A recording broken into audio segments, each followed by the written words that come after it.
All right, we are live. Okay. Yeah, man. Wow, it's picking it up a lot of noise now. Hopefully that's good. All right.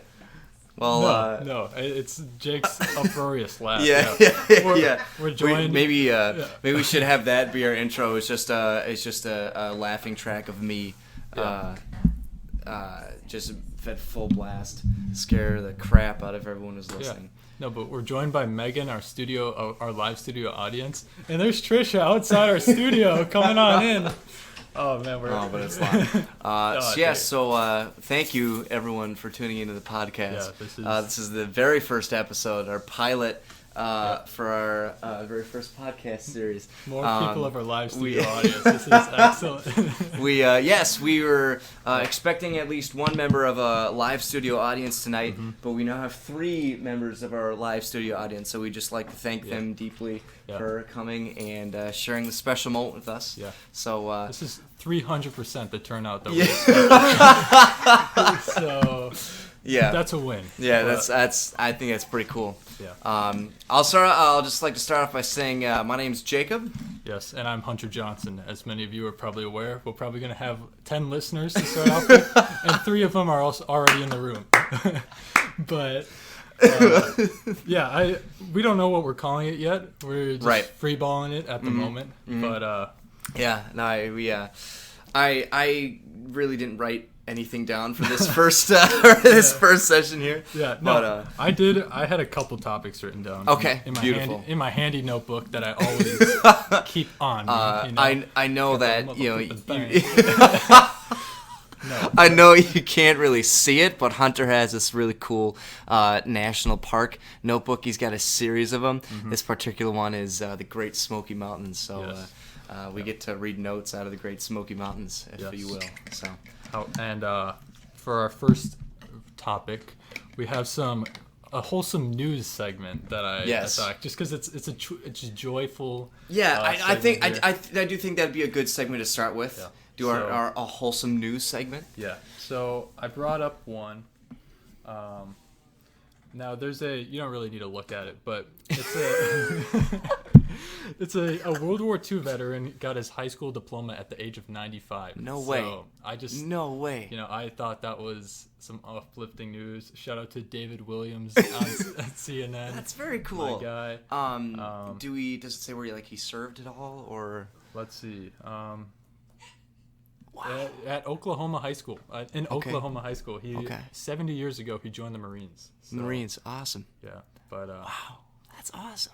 Yeah, and good for you. There's a quote here saying, "One come out with a phosphorus grenade got me across the backside." I don't know what that means, but I'm glad he got his high school diploma after all these years. So yes, I think that was him recounting Tales of the War, I believe. I figured that. Yeah, I didn't imagine the phosphorus grenade happened at the diploma ceremony, but no, but no, that's very cool. His name was David, right? That's a good question. Oh no, that's the author of the article. Yeah, is David. Corporal Louis Shaw, the Trisha in our live studio audience. Let's go over to you. What's going on, ma'am? Maybe you've explained this to the listener. What is the concept of your podcast? Oh, it's free-form artistic art piece, basically. Yeah, But most artistic engineers. Yes, we'd like to think so. Yeah. Yes. First of all, before I follow up with what Trish just asked, I just want to say congratulations to Corporal Louis Shaw. That is truly amazing. Congratulations, Louis. Yeah. Thank you, Hunter, for. Today's wholesome news was brought to you by Hunter Johnson. Absolutely. So yes, thank you for that. So expanding a little bit about what Trish was asking, what was the whole idea of this? I think it was probably about 3 or 4 weeks ago now. Probably at least 4. At least, yeah. Hunter and I were enjoying dinner in the late night cafe here at our university. Yes, a beautiful dinner. Yes, we were eating lots of fried food and pizza, which is essential for college students.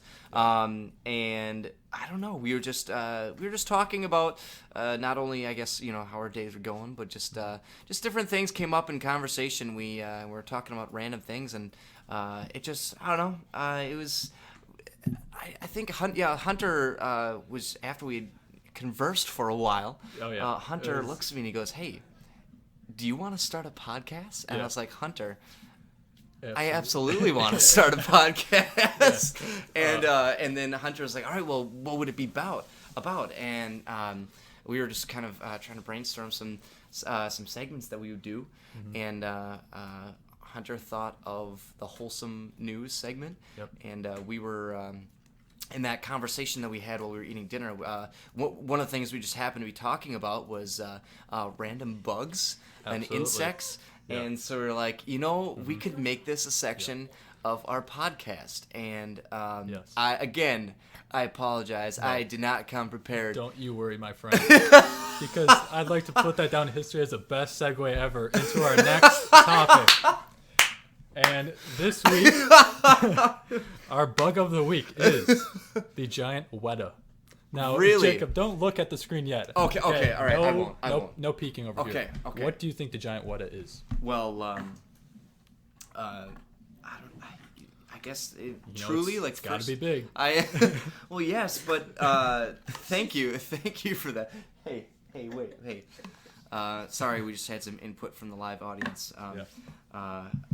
I honestly, the first thought that came to my head was a type of spider, just a random, wild just type of spider. But I have a feeling that's not going to be it at all. You're almost in the same vein, but the giant Weta is actually basically a giant cricket. Really? Yeah. Really? They outweigh mice. And that's kind of insane. Yeah. There's a picture of a guy holding it in his hand, and it is not okay. It's an unsettling size in his hand. Like, take a Coke can, and let me go back to a picture. But anyways, these things can weigh 70 grams. I thought you were gonna say 70 pounds. I was like, no. Hunter, I feel like your sources may be a little skewed here. I mean, I can only wish that they would weigh 70 pounds. Let me show you this. You heard it here first, folks. Hunter wishes that there was a 70. Oh my gosh! Yeah. All right, Jake's looking at the picture right now. Let's see what the live studio audience has to say. Oh my gosh! Yeah. So that thing, it's big. It looks wet for some reason. It's just a shiny bug. It's very glistening. Thank you. Thank you. Oh man. Okay, that's why we got the live studio audience in there. Thank you. I'm a TikTok star. And boom, there goes our Allie. Great.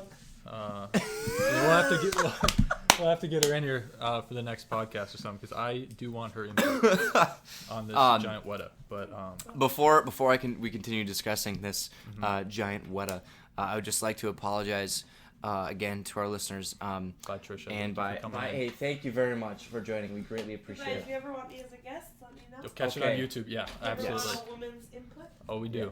Yes. Thank you very much. We See appreciate you, it.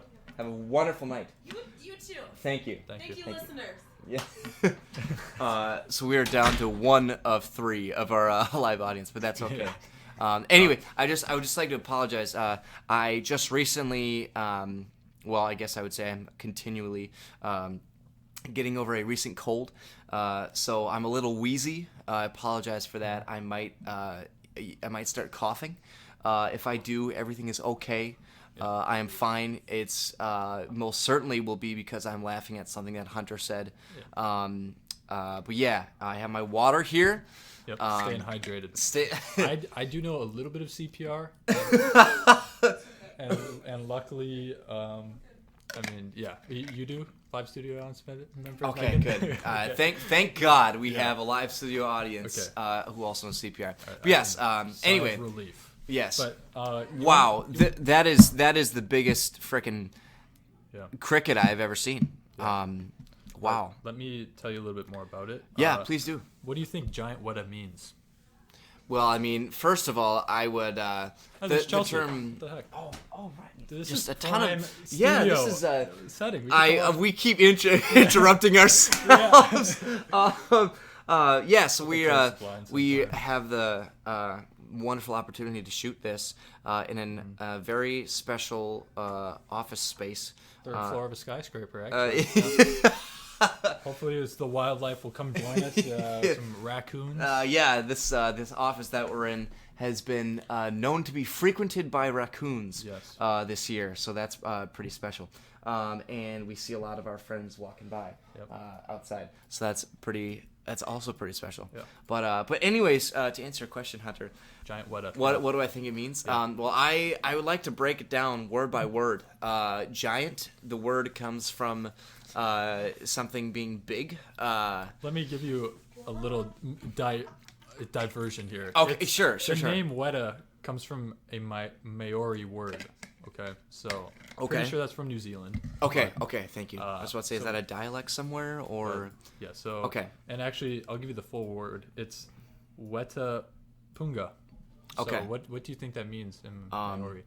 Well, I think just another thing I'd like to quick add is that for everyone listening, Weta is spelled W-E-T-A. Yeah. So that's how we're pronouncing it. It could be pronounced different, but were you able to listen to a pronunciation of it? Nope.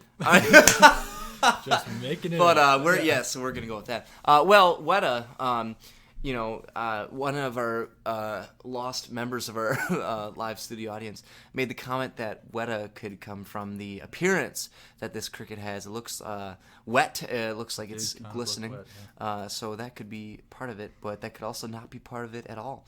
Yeah. But again, I would say giant comes from the fact that it's not your average cricket. Big, Yeah, it's quite a large cricket. And I don't know. I spilled water on myself.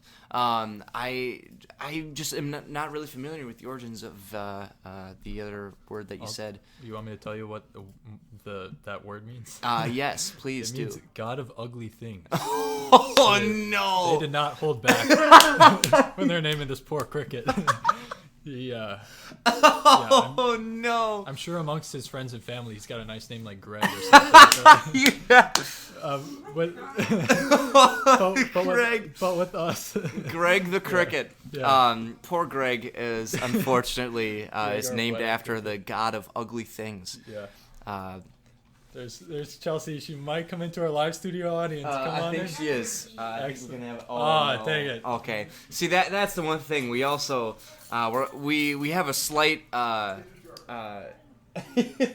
I would say live that on the we're podcast yes. right now. Hi, welcome to the podcast. another- We're glad to have you. Another member of our This live is- studio audience. There's Jack. Oh my God. Well, Jack is he walked by, Yeah. but we I'd say we kind of have a spot of counterproductiveness here because we'd like to have people join us, but the room is currently locked. So Well, we're but- big on security here. Yeah. Yes. Absolutely. Yeah. But wow, poor Greg. You know, he just lives each and every day to the fullest. Does what he does, cricket things. However, And he just has to walk around with that baggage. Yeah. You know. Excuse me. Sorry. no, that's all right. But I was actually right about Maori being from New Zealand. It says right here. But All right. also, Did you read it? And that's. no. But more sad news about Greg the cricket. They What more sad news? yeah. I don't know it's if I could. not looking bright for Greg and his Oh, family. and friends, no. But, so they are close to extinction thanks to rats. Rats are out You're there kidding. in the jungle eating these, So- these giant yeah, I was about to crickets. say where are they located? Where are they from, Hunter? New Zealand. Is so. Yep. So it is confirmed with Maori and everything. Yeah. We're in New Zealand with this thing. Yeah. Okay. And actually, as I keep reading and educating myself on the giant Weta, which is our bug of the week for you just tuning in. Yes, for our new Yep. listeners. Yes. But it's so on New Zealand, it did go extinct actually in the 1960s. However, now they are limited on a little barrier island about 50 miles northeast of Auckland, and are now bred in captivity. So they are not very. They're not doing too hot. We gotta do something about those rats. Well, right. But it appears that at least some movement was made, some initiative was taken to, because I mean that's kind of weird though if they were extinct in the 1960s. Just in New Zealand, though. I think Okay. there was a population on a couple other islands that have since been able to hang on. Okay. But I'm pretty sure in the 1960s was when the giant Weta migration actually occurred. Oh, And yes, they yes. took rafts throughout Yeah. the Pacific Ocean to Yeah. try and find a new home to get away from the rats. Yes, they made little out of the reeds in the rivers in the jungles of New Zealand, and Yes. just made these sturdy rafts and just traverse the world. Yeah. Which New Zealand, that's where Lord of the Rings was filmed. So I'm pretty sure they got help from hobbits. You know, that would make sense. Yeah, these crickets appear to be somewhat close to the size of a hobbit, of a young hobbit. Yeah. It's a big frickin' cricket. It's big, yeah. And maybe I plan on uploading this to YouTube probably, just because that's the most accessible way people could listen to this. And we could get our own. What other podcast service? I think there's Apple Podcasts. Yeah, I don't know how to operate such. There's Spotify. Yep. Oh man, But the opportunities are endless. I like being able to put in a picture of this giant Weta. Yes. Like, Yes. Put I think couple I agree. Images in there. Yeah, I think that'd be a good platform. And then for the rest of the time, I mean, what else would you like to be our the cover image? It could just be a picture of a dog. Right. It could be a picture of a cave. I don't know why a cave. Right. I don't know why a cave either. Eventually, I don't know. It could be pictures of us. Yeah. Maybe. But we also gotta go famous first. Right. We do. We don't want to give away too much. No, Yeah. I just let us know what should we put as cover photos during this podcast. Yeah. Of course, obviously, if you'd like to use this to fall asleep to, so you can just listen. If you don't need the pictures, but at the same time, that might also not be a great idea because I do tend to get very loud. We are talking about bugs, which can unsettle some people. Right, that could be very unsettling. Not great material to fall asleep to. That's okay. But wow, that's very fascinating though, especially considering this one was faced extinction and is now bred in captivity. While that's not ideal, I think it's so cool that they were able to prevent complete extinction, at least as it looks at this point. Yeah, and one final note to wrap up our Bug of the Week section. They're actually considered possibly older than some dinosaurs. Well, I already closed out the document. I don't want to open it back up. Oh my gosh! There's a section on there saying it's fake. This is a lie. They're older than dinosaurs. Some dinosaurs apparently. Okay, they so probably what came around what in some period are we period. talking? Cretaceous, Triassic period? Cretaceous. Cricket. Oh, that was a stretch, Hunter. Yeah, you see crustaceous. I don't know, but anyways, that will conclude our Bug of the Week. All section. right, excellent. All right, we have a round of applause for the giant Weta. It's just me. Greg. Okay, great. Shout out to Greg. Shout out to Greg the the giant Weta, god of ugly things. Poor guy. Yeah, Jacob, do you know what our next section is about? Our next topic? What, Hunter? I need you to enlighten me here. Okay, well, let me do that. So, we're both engineering majors. Yes. You're mechanical. I'm a little bit of civil. No, you're very much civil. Yeah, you're very not much just civil. a little bit. Yeah, I dabble. Yeah, I dabble in some civility. But being that we are engineering students, I thought it would be interesting to get each other's inputs on how we would reinvent basic items. So yes, that's right. Something like that could be, how would you reinvent the spoon, a fork? Shout out to our live studio audience. Or like, how would you reinvent, like, I don't know. It just this is good. This is good. Yeah. I'll let you take the floor first. Whatever you want. All right. Excellent. Now this may come as a shock because I know I haven't been very prepared for this episode. But this one, I would say I'm over prepared for this segment. That's what I like to hear. But I just want to give some background to this. My dad has been, ever since I expressed to him that I wanted to pursue engineering, he's been giving me ideas of items to improve as an engineer. And while I'm not exactly sure that my area of expertise would exactly cover the ideas he gave me, I think these ideas would be perfect for this segment. So the first item, I'll save it. Save it to just one item per segment. I think that'd be beneficial. So one of the ideas that my dad has thoroughly and very, very vehemently discussed with me, because this still gets his goat to this day, and me too, really. Trash bags. What about what do you notice when you put a fresh trash bag in a trash can? Oh, I mean, first you gotta take the thing and shake it to get the air in there to open it up. Sure. Okay. And then when you put it in, the air in the garbage bin has to escape somewhere. So then you gotta like let some air out somewhere, or like push it down in there so it will go in. Is that that was very that's very close to what I. Dang, okay, well let me take another try. So let me think about how you apply a trash bag. Well, yeah. I mean, some smell kind of nice. Right. It's not the smell. Okay, it's not the smell, right? The smell. I think that is something that is a great improvement that I think they've made. And the trash bag engineers that that yes, most trash bags that are produced today have a pleasant smell to them. When you put it in the trash bin, who knows how long that pleasant smell will stick around, depending on what you and your family or whoever, or if it's just you utilizing the trash bag, whatever you throw away. But usually probably not very long. Yeah. You throw like one plate of something. Right. You throw your half-eaten T-bone steak. And this rose-smelling trash bag is rose and chicken or something. Yeah. But no, what I was referring to, you were kind of close. Okay. What I was referring to is when you put a new trash bag in a trash bin, it puffs up. Yeah. And so so like the bag itself puffs up. And when you throw things in it, sometimes it doesn't even fall to the bottom. It just sticks there because the bag is just all puffed out in all these different angles. Right. So what my dad was talking to me about is designing a trash bag that, again, this is kind of interesting to think about. That would have some sort of vent, so that when you put it in, the trash bag settles down into the trash bin, and you're not left dealing with a bunch of air pockets everywhere. Because literally, what I would do is,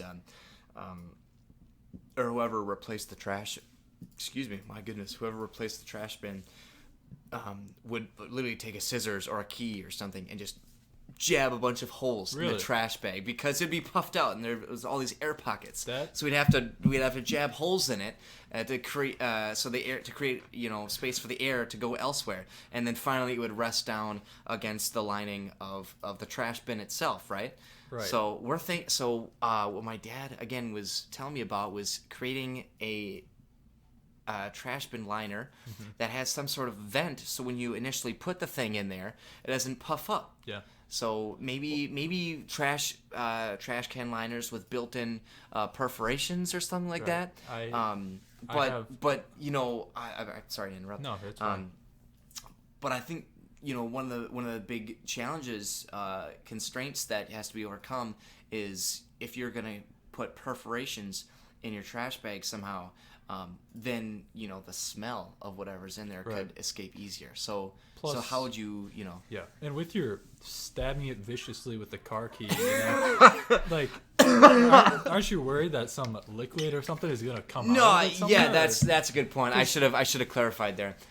We'd probably just put like one hole. We're not just like going at it like right, like we just near the top of the trash bin. We would just stab a hole in the bag.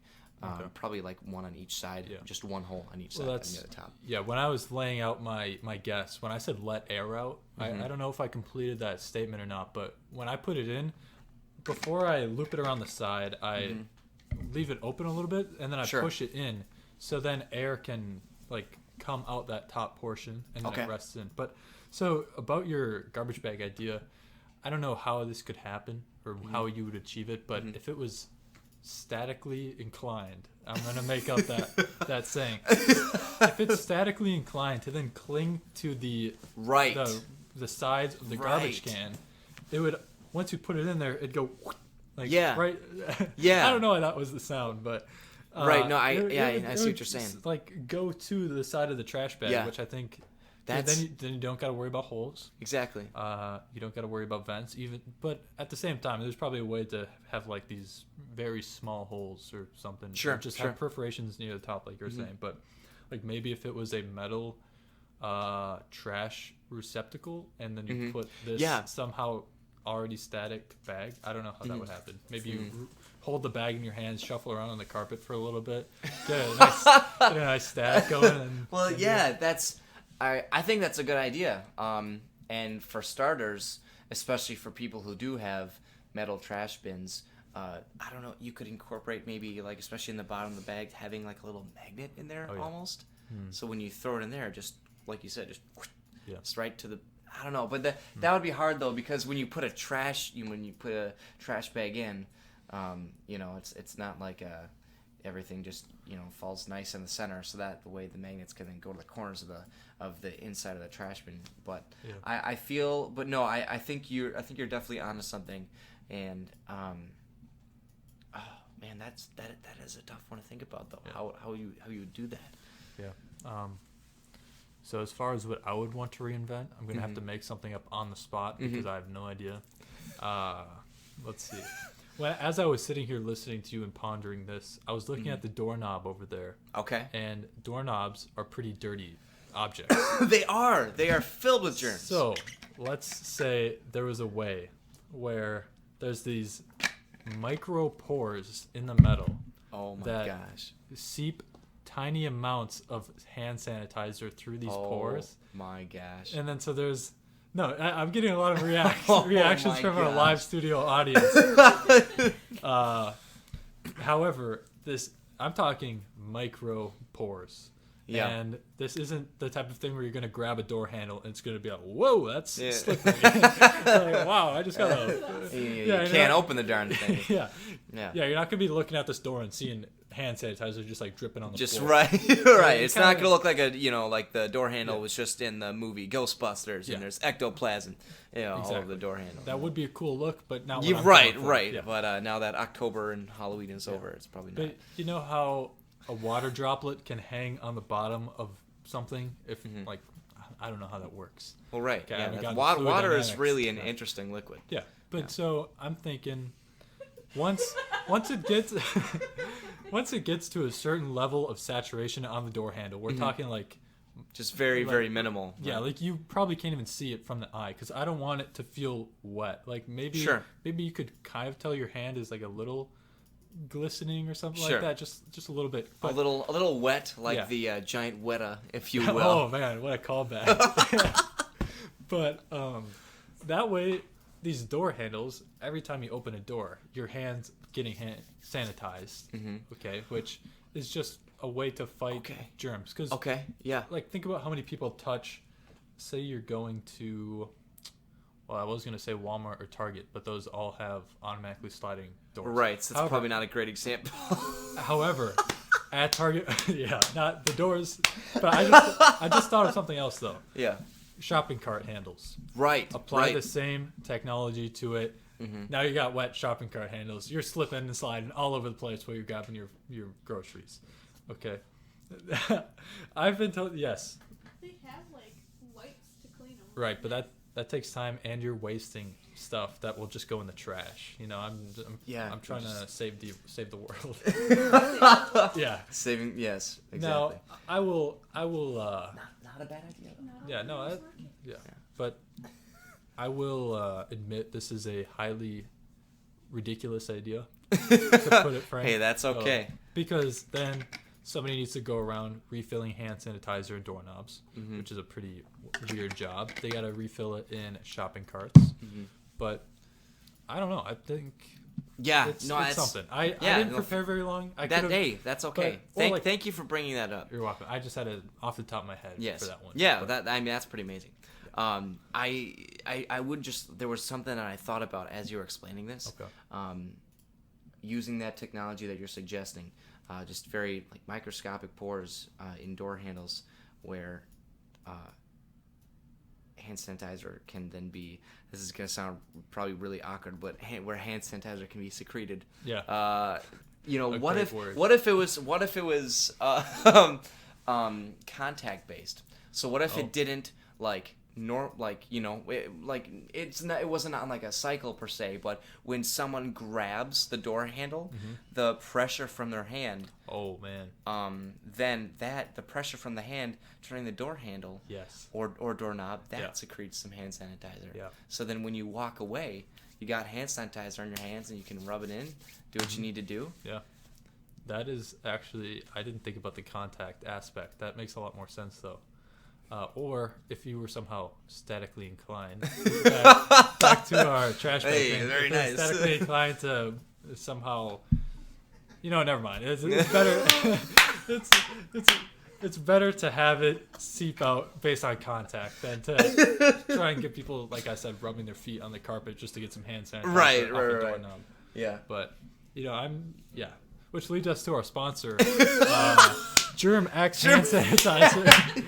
We'd like to thank Germ X for sponsoring this episode. Stop by your local convenience store, pick up some Germ X Moisture Alo hand sanitizer. Kills 99.9% of germs. I think you did say Alo. Aloe. Yep, actually. Oh boy. So Germex has decided to stop sponsoring us after this. Just like that, we are lost. We have lost our sponsor. Yeah. But yes, please go pick up some Germex from your local convenience store. What did I say? Alo? Yeah, you said Alo. Okay. That's definitely not Aloe. I made that same mistake last week actually, and because I was talking about the stuff you put on a sunburn. Yeah.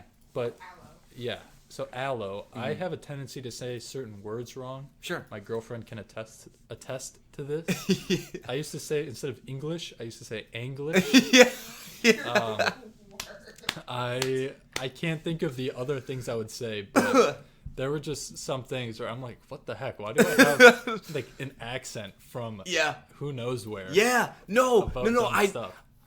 I wonder if there was a study done on this or if there's been any sort of research on it at all. But especially, I wonder if it depends on age as well or just, I don't know. But I feel like, at least from what you've just mentioned there, I've encountered something like that where someone has literally, said something a certain way when they were younger and almost had a specific accent with the way that they've said something, and then they've grown out of it. Because I had they're still our neighbors back home. I'm from Green Bay. One of our next door neighbors back home would when he was a little kid, he would say water like with a Boston accent. Oh yeah. So you're like, hey, where's the water? We're like, what? And it's like, where's the water? Yeah. And, it was so funny. I thought it was amazing.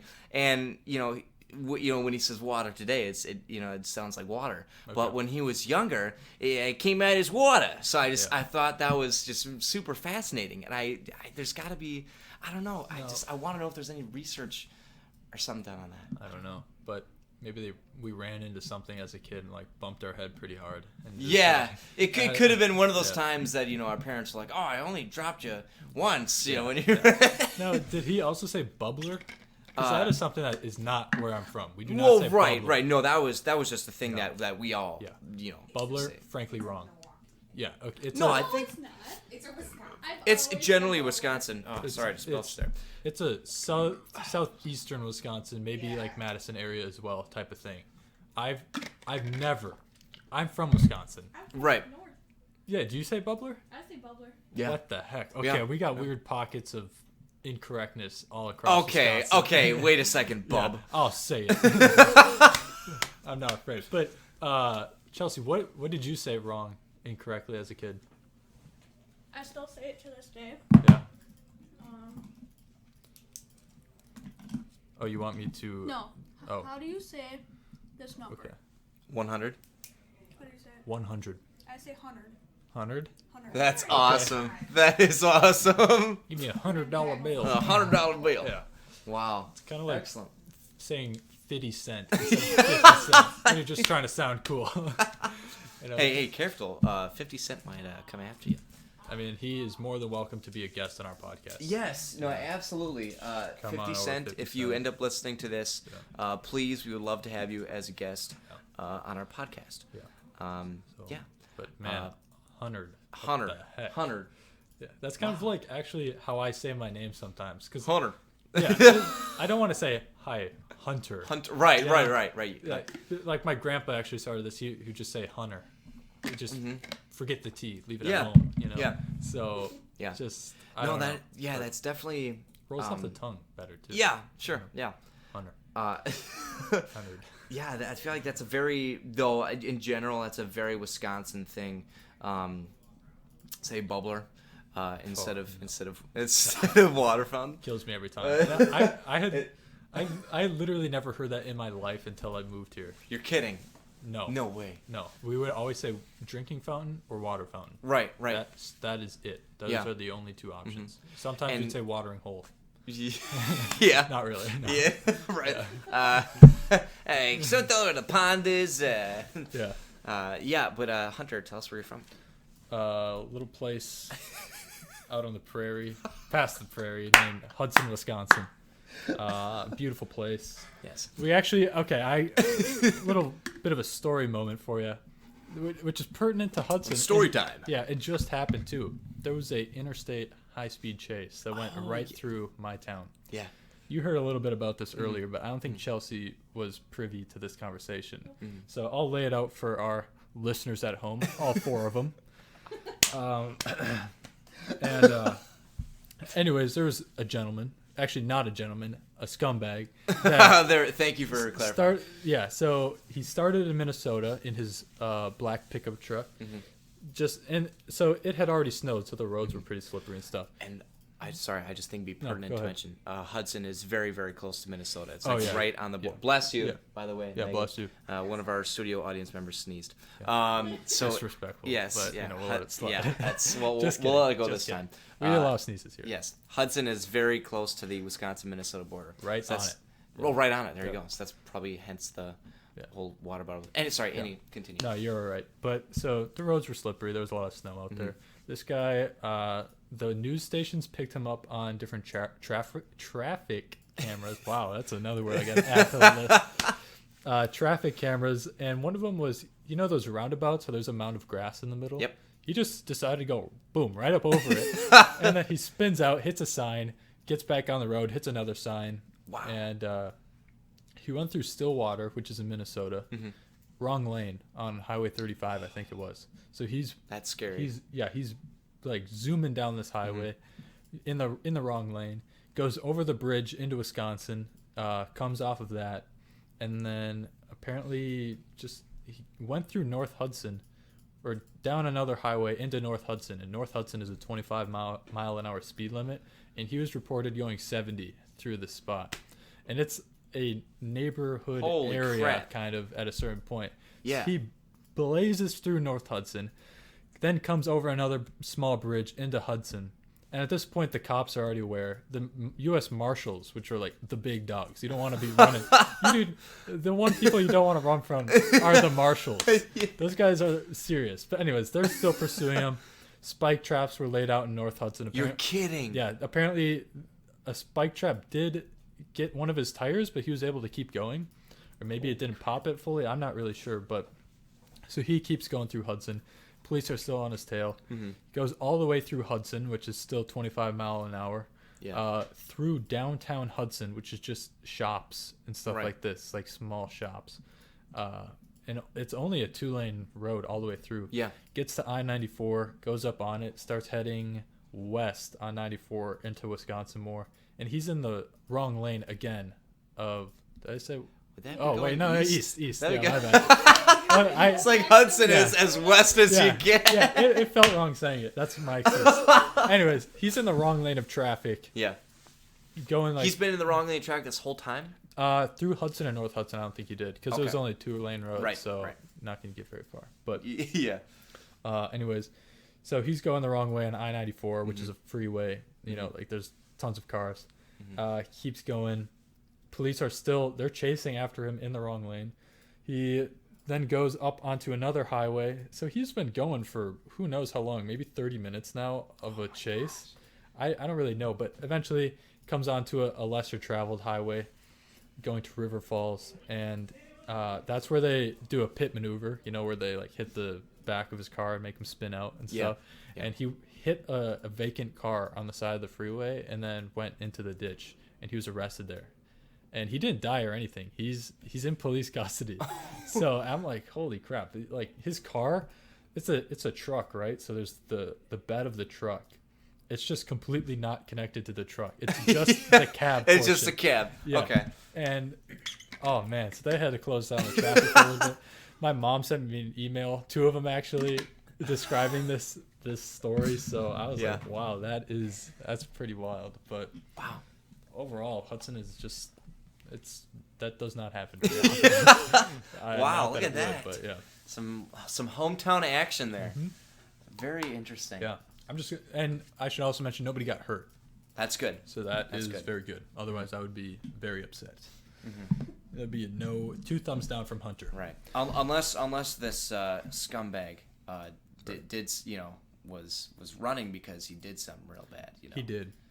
I forgot what it was. He broke into somebody's house, and then I don't remember if he robbed them or So he broke into somebody's house. I don't know if he ended up like raping or sexually assaulting her or something, and then made her go to ATMs and withdraw money for him. Oh my god. And then the U.S. Marshals eventually caught up with him, and then that's what led to the chase. Okay. Right. Yeah. So he's So- going to jail for hopefully his whole life. Right. I think that would be prudent. Yeah. So wow. Yeah. But no one else especially like with all the in the wrong lane too. Right. Yeah. Like on the highway. Yeah. Oh my gosh. Nobody got hurt, so that is great. Yes. Oh, there goes my USB. So one of our last topics for the evening, I think. Let's see how long we've been running. Jacob, how long do you think we've been running? I would say at least half an hour. 41 minutes. You're kidding. Yeah, this is Wow. extremely long. I guarantee you nobody is listening at this point. Right. No one on earth is listening. Not even our own mothers would listen that long. Actually, if you are listening to this point, and this doesn't count for our 2 live studio audience members right now, Snapchat me or leave a comment on this video saying, "Wow, Hunter, nice eyebrows." I don't know why. That's just something that nobody ever would say. Yeah. So leave that comment if you are listening. Yeah, that's how we know. Yeah, I'll be like, wow, true fan right Yes, here. and thank you very much. It is greatly appreciated. Yeah. We'll probably have to, I don't know, depending on again how well this is received, we might have to shave down the time a little bit. But it just it's. I think this is a true testament to the old saying, "Time flies when you're having fun." Absolutely. And I get to have conversations with a very great person here. So this is Same for you. Thank you. well, I'm gonna start crying. Oh my god. Here it comes. Oh, he's already crying. Here comes the waterfall. Getting some weird looks from our live studio audience. Okay, gosh, okay. I like referring to them as just the live studio audience. Yeah. Even though I know both of their names and I'm definitely friends with them. They're just the Yes. live studio audience. Yes. But So, sorry. Anyways, Hunter, what is the last topic you would like to converse about? actually, I don't even know if we should bring it up. Maybe we should save it for next time. But We well, could. actually, we could do that. I just want to bring up a little. It's a Hannibal Hannibal Jervis. Hannibal Buress. One of it's a joke of his, but it's kind of related to our engineering topic, and I wanted to get some input on what you would think is those related. are really gross wheeze right there. I'm so sorry for anyone who is listening. I am so sorry for that. That was quite disgusting. No, but it's fairly repulsive. So I don't know his. I can't deliver it as well as you can, but the joke goes something like this. So there was a time before ladders were invented, which we think of ladders are so crucial. I mean, how are you going to reach something that's taller than your hands, right? Yeah. I worded that weird, but anyways. So the joke was something like, say a ball goes up on somebody's hut, right? And they have no way to get up there and reach it. So like they just figure like, oh, there goes the ball forever. Like we can see it, but we just can't get to it. Yeah. So like, isn't that kind of a funny concept of somebody had to invent the ladder and just something so basic? Or doorknobs. I saw a meme lately of like the doorknob was invented in 18 something, right? And then it was the format was like the year before. They're just like looking at a door and can't get out. It was the Drake and Josh meme of them up in the tree. Oh yeah. But it's just stupid stuff like that. Or also like the person who invented like I don't know, there's just stuff now that I feel like the threshold for inventing something new is so much higher. Sure. Because I mean, somebody invented, I don't know, like gravity. Yeah. Isaac Newton invented gravity. Yes. You know. Yeah, but I don't know. Somebody invented like freaking a spoon, I guess. Right. I don't know. Well, I mean, that was, eating utensils in general have been around for quite some time. Yes, yeah, But that's true. It's been refined. I mean, think about Yes, okay, yes. a toothbrush. Somebody invented the toothbrush. Right. Somebody And was like, patented listen. it. Right. Someone was like, I care so much about dental hygiene. Yeah. And it's also about healthiness of the mouth too. That they were like, You don't all need to be right, quiet. we're gonna. Our audience is leaving. Sorry, we gotta wrap it up. Yeah, soon. that's why we gotta. Oh, dang it. Yeah. Oh yeah. But yeah, someone was like, okay, we need a tool. Mm-hmm. We need something, an extension of ourselves that we can use to clean our mouth to make sure we Yeah. don't get diseases. Right. And then Just keep those pearly whites shining. exactly. Yeah. Yeah. And someone had the courtesy of thinking of that. Yeah. And then some people have the audacity to not brush their teeth. Oh man, I could go on about that for a while. I was somebody in my circle of people last year Yeah. was unaware of the invention of a toothbrush. And let's just say I had to sit next to them in morning classes, 8 a.m. no. classes. Right next to them, they would talk. It was like that SpongeBob episode where the green Yeah, the cloud, fumes, the yeah, toxic. Oh comes man. across. Those were rough mornings. Yeah. Yeah. So, Oh man. like I said, I do not want to name names, just out of courtesy of others. But Hunter will be posting the name in the link below. in the description. yeah. Maybe if you comment, Hunter has nice eyebrows, and I know you're actually listening at freaking 46 minutes in, then I'll let you know who it is. Yeah. But like I said, nobody's listening, so that's all right. Maybe when we hit episode, if we keep doing these. Yeah. It took us a month to do the first one, but now that we've actually knocked it out, maybe it'll go faster. Yes. But Yes. yeah. Anyways, I think this would be a good spot to wrap it up. Mm-hmm. It's been a pleasure. It's been real. Yeah. It's been fun. Yeah. It's been real fun. Yeah. This live studio audience and this recording location is awesome because Yes. you know how in recording booths they have the glass and then they look in? Mm-hmm. It's kind of like that. We're live. Yes. Yes, we Uh, are. This office is, almost 50% windows. Yeah. So. Actually, I would argue it is. Mm-hmm. Well, you said almost 50%, but yeah, Yes. because 2 of the walls are pretty much windows. But Yeah. anyways, thank you for listening, everybody, Yes. to episode 1 of this unknown podcast. We still got to work on We the still name. gotta work on a name Yeah. That and is some sort of pretty intro. crucial. Yeah, some sort Yes. of intro as well, because we just started rolling. Yes. Which that's forever ago. That's almost 50 minutes ago. I didn't know how long we were gonna go. I was Right. thinking maybe 30 minutes. Right, but- right. And me and you, we could keep talking at this point, but Oh yes. I'm about to lose my voice. Yeah. And we're keeping a lot of good information for next time. Correct. But yeah. So any closing remarks, Jacob? Well, I would just like to say thank you for helping to make this idea No problem. come to fruition. No problem. I hope that I'm not gonna close this recording and realize somehow it wasn't recording. It's like that's everyone's nightmare, No, right? but I'm watching the bars go. Okay, So all there's right, no that's way. good. That's Yeah, good. But Okay, all right. With that closing worry and statement, we're gonna be signing off. Thank you everybody for listening. Thank you. Ciao, ciao.